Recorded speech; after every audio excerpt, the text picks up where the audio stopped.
Biografia sobre Alexandre Lourenço de Gusmão, o diplomata, o estadista, o formador do Brasil. Muitos sabem que o Brasil é o quinto maior país do mundo, com extensões quase que continentais, sendo metade do subcontinente sul-americano. Entretanto, muitos não sabem o grande responsável para que o país tropical detivesse também proporções, mesmo que saibam dos diversos tratados que fizeram de um Brasil com área territorial comparável com a Argentina, às dimensões ordinárias. Embora muitos leiam livros que têm seu nome em uma fundação. Alexandre de Gusmão foi um grande diplomata nascido na cidade de Santos, à época na colônia da coroa portuguesa do Brasil, sendo fundamental na ampliação das fronteiras brasileiras no Tratado de Madrid, de 1750, que anulou oficialmente o Tratado de Tordesilhas, de 1494, pelo princípio do uti possidetis, do direito romano, sendo considerado o patrono da diplomacia brasileira, havendo, inclusive, uma fundação do próprio governo brasileiro em seu nome, a Fundação Alexandre de Gusmão, FUNAG, que tem como principal objetivo promover atividades culturais e pedagógicas no campo das relações internacionais e estudos sobre a história da diplomacia brasileira. Contudo, como foi a vida deste grande brasileiro? Nascido em Santos, no Brasil, no ano de 1695, como Alexandre Lourenço, era o nono dos 12 filhos de Francisco Lourenço Rodrigues, um cirurgião, e Maria Álvares. Ademais, dentre esses descendentes do casal, estava Bartolomeu Lourenço de Gusmão, um padre católico que chegou a criar o primeiro aeróstato, sendo por isso chamado de Padre Voador, o qual adotou o apelido Gusmão por causa do preceptor jesuíta da família, o padre Alexandre de Gusmão. Portanto, seguindo o modelo de seu irmão mais velho, o tal jesuíta foi o motivo pelo qual o referido diplomata começasse a usar o nome pelo qual nós o conhecemos. Alexandre estudou no Colégio de Belém, em Cachoeira, na Bahia, durante a sua infância, junto com seus irmãos Simão e Bartolomeu, que foi fundado pelo preceptor da família, o já referido jesuíta Alexandre de Gusmão, em 1687, que sobre o futuro e brilhante diplomata escreveu: menino estudioso, engenhoso, mas bastante velhaco. O padre Alexandre foi como um padrinho para Alexandre Lourenço, aconselhando-o a ir ao Colégio das Artes, ainda na Bahia, onde fez 3 anos de latim, lógica, metafísica, ética, retórica e filosofia, sobressaindo-se com grande excelência. Contudo, o destino lhe aguardava maiores conquistas. Aos 15 anos, em 1710, Alexandre de Gusmão vai a Lisboa, a fim de ficar perto do irmão Bartolomeu. Entretanto, tendo Bartolomeu vários contatos na corte portuguesa, fez de Alexandre de Gusmão ser escolhido como secretário da embaixada de Dom João V, à época o rei de Portugal, na França do jovem Luís XV, no ano de 1715, levando-o a fazer direito na Sorbonne, onde estudou até 1719, quando retornou a Portugal com o direito de diploma com júbilo e brilho. Na sua ida de Lisboa a Paris, tomou conhecimento de uma série de conhecimentos profundos sobre o mundo diplomático, como, por exemplo, os meandros do Tratado de Utrecht, de 1715, que findou com a Guerra de Sucessão Espanhola, e fez a devolução da colônia do Sacramento, que pertencia à Espanha, a Portugal, a monarquia fundadora de tal cidade. Tal fato fez despertar no jovem Alexandre de Gusmão, de então 20 anos, a paixão pela diplomacia.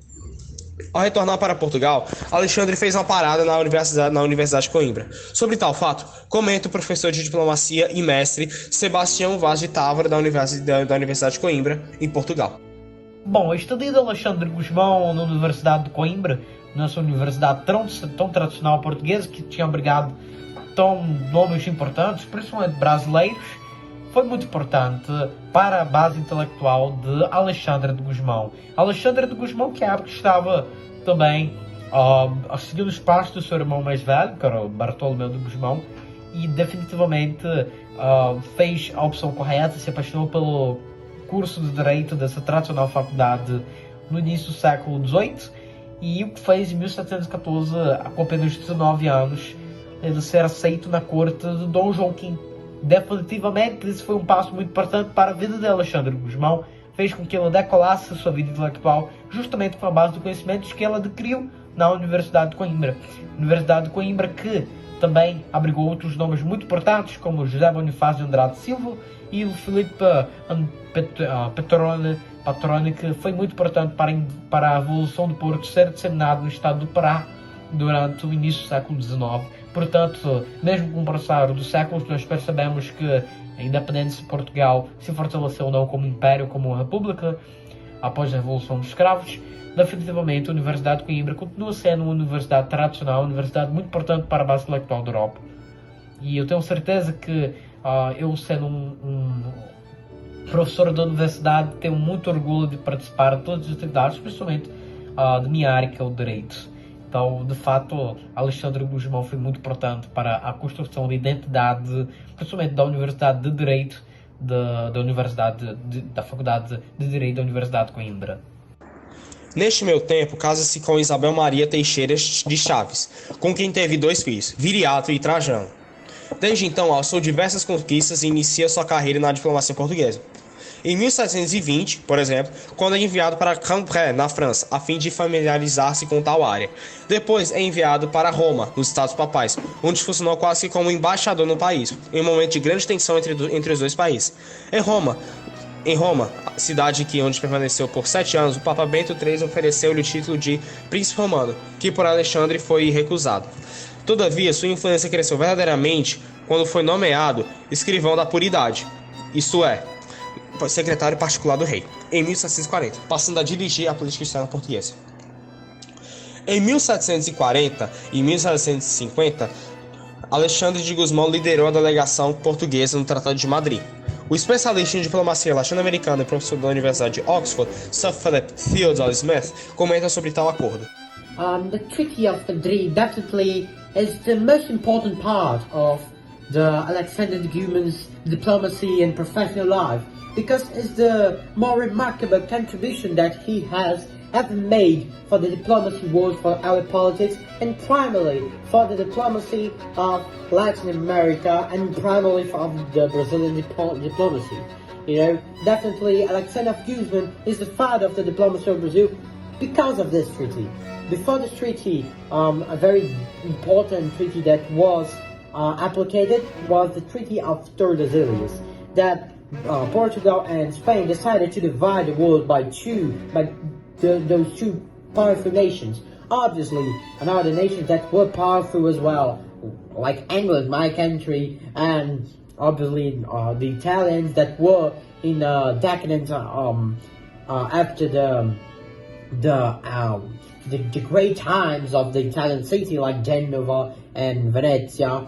But also we can see this treaty, but in a very limited territory to the Portuguese colonies. You know, we have like more or less the territory of Argentina in the first decades of the Brazilian colonization. But after this treaty, all changed. We became to have a lot of other territories. We became one of the more powerful the Portuguese Empire became one of the more powerful empires of the world in this time. And definitely Alexander de Gusmão, thanks to his ability of diplomacy, of negotiation, of leadership, because he was the leadership of the delegation of Portugal and Brazil, and this treaty definitely made him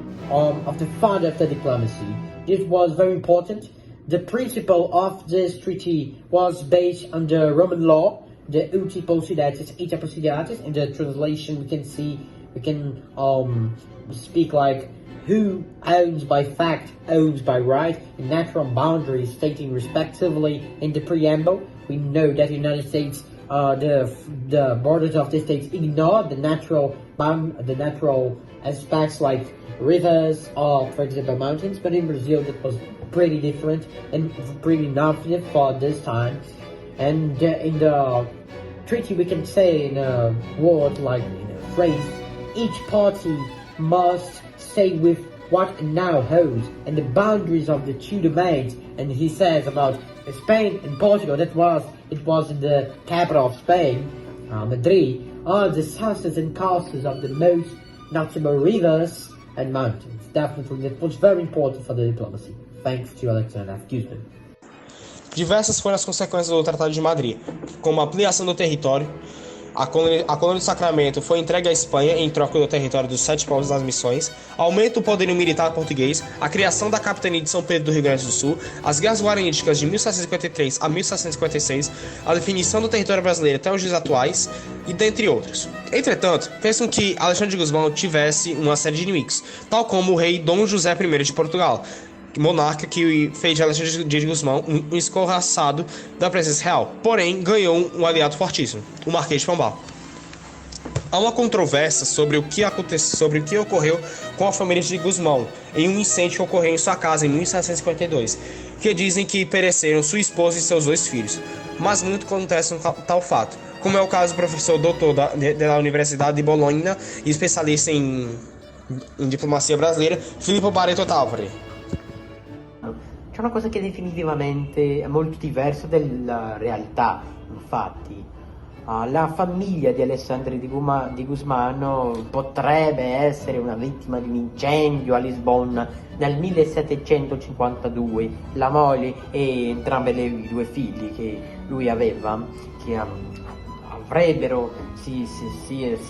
sarebbero morti di una forma tragica in un incendio che ha distrutto la sua casa a Lisbona. Questa tragedia familiare non è molto vera. Noi abbiamo davvero una comprovazione di questa, e io che studio ogni giorno, a tantissimi anni fa, la diplomazia brasiliana, non c'è nessuna cosa che sia certa, perché Alessandro di Gusmano è morto da tantissimi secoli, e questa è la ragione per non sapremo la vera realtà dei fatti, di tutto che è successo nella vita di questa persona, che risulta molto importante non solo per il Brasile e per le relazioni internazionali, non solo del Brasile ma di tutta la Latino America, anche dell'Italia, perché molti avvocati che vengono qui a Bologna, della tradizionale, la prima università di diritto e di giustizia